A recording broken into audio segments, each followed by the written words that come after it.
G says G, but not before E, I, or Y.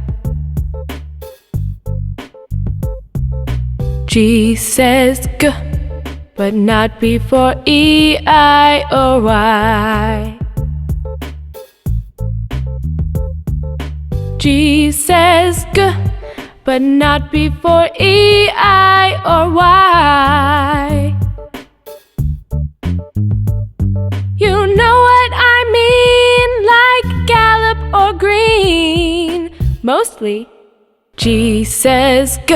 Wait a minute. What about when G makes the J sound, like in the word gem?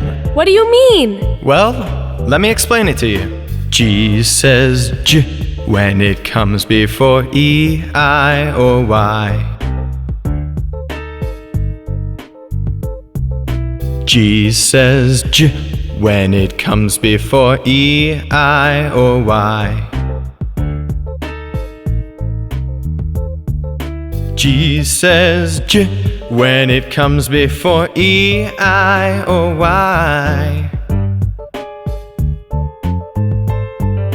That's what I meant, like gymnast or gent. Hey, sometimes G says J